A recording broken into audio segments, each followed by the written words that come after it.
இன்னைக்கு தமிழக வெற்றி கழகத்தோட ஒரு மீட்டிங் சேலத்தில் நடக்குது.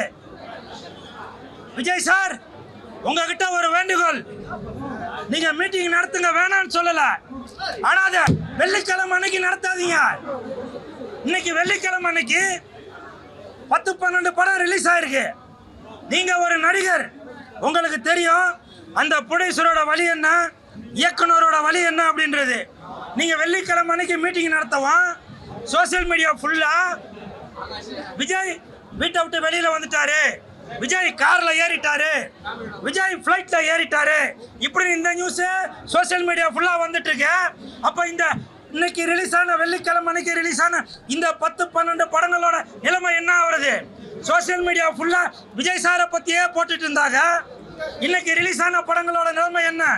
அதனால விஜய் சார், உங்ககிட்ட ஒரு தாழ்மையான வேண்டுகோள். நீங்க ஒரு தாய் உள்ளத்தோட இனிமேல் நீங்க எந்த ஒரு மீட்டிங் நடத்தினாலும் அதை தயவு செய்து வெள்ளிக்கிழமை அன்னைக்கு நடத்தாதீங்க. வெள்ளிக்கிழமை அன்னைக்கு நீங்க நடத்தினாங்க, நீங்களும் சினிமால இருந்து வந்தவங்க தான், அதனோட வழி என்ன அப்படின்றது தெரியும். அதனால தயவு செய்து இனிமேல் தமிழக வெற்றி கழகத்தோட மீட்டிங்கு வெள்ளிக்கிழமை அன்னைக்கு வைக்காதீங்க, மற்ற நாளில் வைங்க.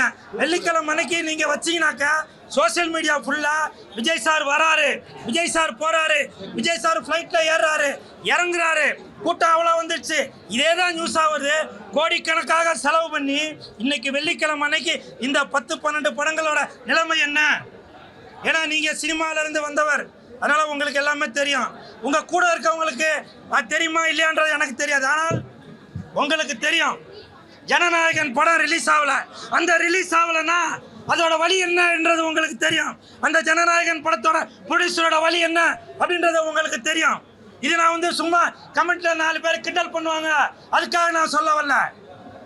தயவு செய்து அந்த ஜனநாயகன் படம் எப்படி ரிலீஸ் ஆகலன்னு சொல்லி உங்களுக்கு ஒரு வருத்தம் இருக்கோ, உங்களுடைய ரசிகர்களுக்கு எப்படி ஒரு வருத்தம் இருக்கோ, அதே வருத்தத்தை ஒரு வெள்ளிக்கிழமையும் ரிலீஸ் ஆகக்கூடிய இந்த 10-12 படங்களோட தயாரிப்பாளரோட நிலைமையும் இயக்குனரோட நிலைமையும் புரிஞ்சு இனிமேல் நீங்க வெள்ளிக்கிழமை அன்னைக்கு தயவு செய்து உங்களை கும்பிட்டு கேட்டுக்கிறேன், தயவு செய்து வெள்ளிக்கிழமை அன்னைக்கு ஓகேண்ணா, நீங்க தான் விஜய் சாரா, வெள்ளிக்கிழமை அன்னைக்கு தயவு செய்து மீட்டிங் நடத்தாதீங்க. என்னங்க கண்டனம் தெரிவிக்கலாங்க. சினிமா சோறு சாப்பிட்றேன் நான். விஜய் சாரை சினிமா சோறு சாப்பிட்டு தான் இன்னைக்கு தமிழக வெற்றி கழகம் அப்படின்ற ஒரு கட்சி ஆரம்பிச்சிருக்காரு. அதனால சினிமாக்காரங்களோட வழி என்ன, அவங்க வயிற்று வலி என்ன அப்படின்றது விஜய் சாருக்கு தெரியும். அதனால சோசியல் மீடியா ஃபுல்லா இன்னைக்கு விஜய் சாரே தான் ஏறுறாரு, இறங்குறாரு, பறக்குறாரு, உருள்றாரு, பிறல்றாரு, இதே தான் வந்துட்டு இருக்கே தவிர இன்னைக்கு 10-12 படங்களோட நிலைமை என்ன அப்படின்றத உங்களுக்கு தெரியும். அதனால தயவு செஞ்சு வெள்ளிக்கிழமை அன்னைக்கு உங்களோட மீட்டிங் வைக்காதீங்க. என்ன சார்? நான் இப்போ இதில் பார்த்தேன், நான் ஒரு வருந்தத்தக்கதான்.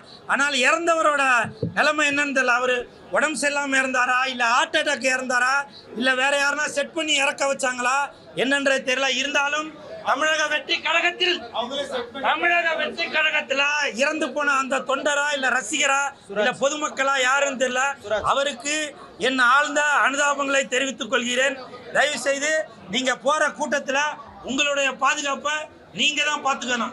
அவங்க தமிழக வெற்றி கழகத்திலிருந்து எவ்வளவு பாதுகாப்பு கொடுத்தாலும் உங்களுடைய உயிர் பாதுகாப்பு முக்கியம், உங்க ஆத்தாப்பா முக்கியம், உங்க அக்கா தங்கச்சி முக்கியம், உங்க அண்ணன் தம்பி முக்கியம். புரியுதா? அதனால தயவு செய்து போற இடத்துல சரியா? நன்றி, வணக்கம். அப்புறம் என் தலைவன் படம், இன்னைக்கு என் தலைவனோட படம் இன்னைக்கு உயிருள்ள வரை உஷா ரிலீஸ் ஆயிருக்கு. நான் படம் பார்க்கும்போது ஒரு தம்பி சொன்னாரு, எந்த படம் தான் பார்க்க வந்தேன் தம்பிகிட்ட கேட்டேன். அப்ப அந்த தம்பி சொன்ன, கேமராவை ஆன் பண்ணு, பாக்கெட்டுக்குள்ள வச்சுட்டேன். அந்த தம்பி கார்த்திகா பேசிட்டு இருக்கான், அந்த கார்த்திகா பேசல, இந்த கார்த்திகா பேசுறேன். இன்னைக்கு கமலா தியேட்டர்ல உயிருள்ள வரை உஷா படம் பார்க்க வந்திருக்கேன். அப்போ ஒரு தம்பி என் கூட செல்ஃபி எடுத்துட்டு அந்த தம்பி என்கிட்ட கேட்டான், என்ன படம் தான் பார்க்கணும். நான் திரும்பி கேட்டேன், என்ன படம் தான் தம்பி பார்க்கணும். அவன் சொன்னான், வாரணம் 1000 படம் பார்க்க வந்திருக்கேன்னு சொன்னா. என்ன திருப்பி கேட்டான், நீங்க என்னன்னா படம் பார்க்க வந்திருக்கேன்னு. அப்ப நான் சொன்னேன், வாரணம் 1 லட்சம் பார்க்க வந்தேன்டா, அப்படின்னு சொன்னேன். காரணம் என்ன தெரியுமா? இப்ப வாரணம் 1000 இருக்கலாம், 35 வருஷத்துக்கு முன்னாடி அது வாரணம் 1 லட்சம். உயிருள்ளவரை உஷா என்றால் வாரணம் 1 லட்சம், வாரணம் 1 கோடி, வாரணம் 10 கோடி. அப்படி ரசிகர்கள் மத்தியில அந்த படம் மிகப்பெரிய சூப்பர் ஹிட்டான படம். கரை காத்தே நில்லு, வஞ்சிதனை பார்த்தா சொல்லு. சார் சார் ஏதோ ஒண்ணு நீங்க கிளப்பி விடுங்க சார்.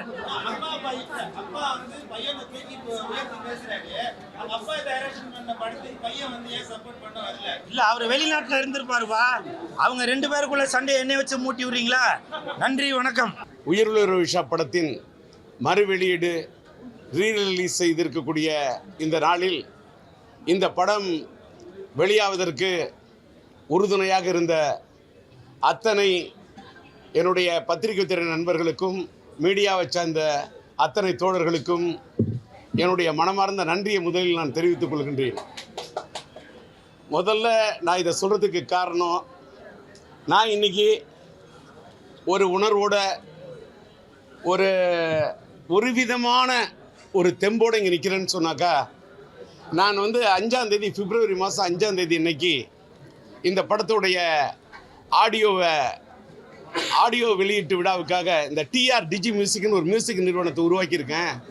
அதன் சார்பாகத்தான் உயிருள்ள விஷா படத்தை நான் இதனுடைய ஆடியோவை வெளியிடுகிறேன் என்று நான் கொடுத்த அழைப்பை ஏற்று அன்றைக்கு நம்மளுடைய பிரசாத் லேபில் கூட்டப்பட்ட அந்த பத்திரிகையாளர் கூட்டத்துக்கு நீங்கள் அத்தனை பேரும் வருகை தந்ததற்கு என்னோட நன்றி. டைமண்ட் பாபு பிஆர்ஓவுக்கு என்னுடைய முதன்மையான என்னுடைய நன்றியை தெரிவித்துக் கொள்கிறேன். காரணம், என் தம்பி கோவிந்தராஜ் இந்த படத்தோட ஒரிஜினல் பிஆர்ஓ என்னுடைய அன்பு தம்பி விபி மணி இப்பொழுது கொஞ்சம் உடல்நிலை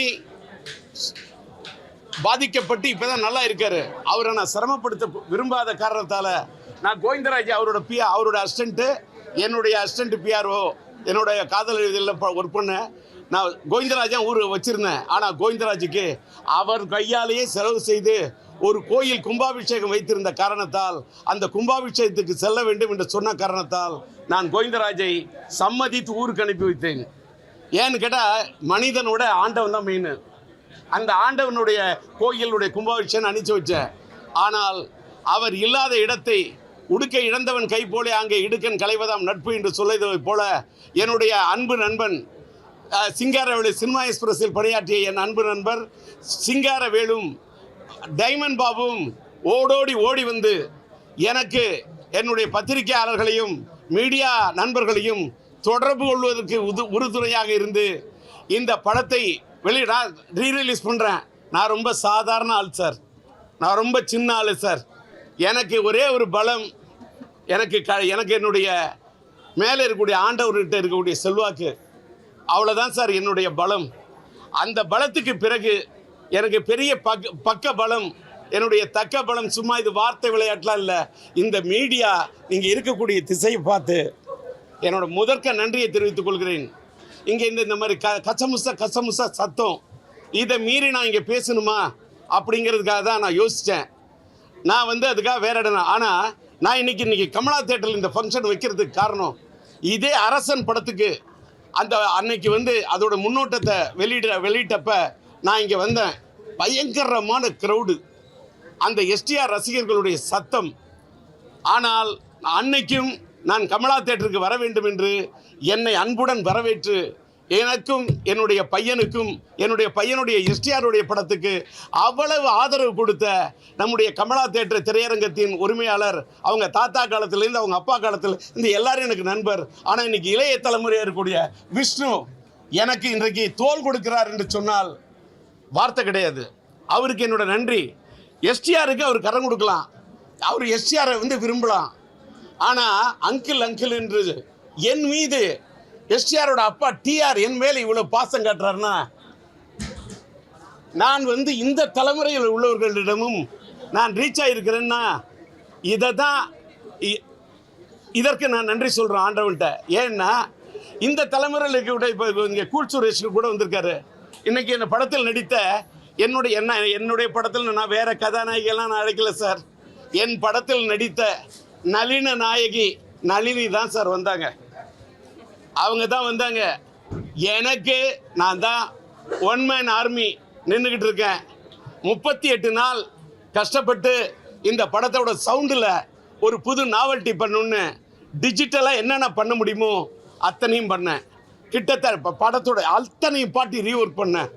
அத்தனை ரீரெக்கார்டிங், ஒவ்வொரு சீனையும் scene by scene, shot by shot நான் ரீஒர்க் பண்ணேன். இதுக்கு என்ன பாராட்டு கிடைக்குது, மக்கள்கிட்ட போய் என்ன போய் ரீச் ஆகுது, அதை டெஸ்ட் பண்ணுறதுக்காக படம் விட்டுருக்கேன்.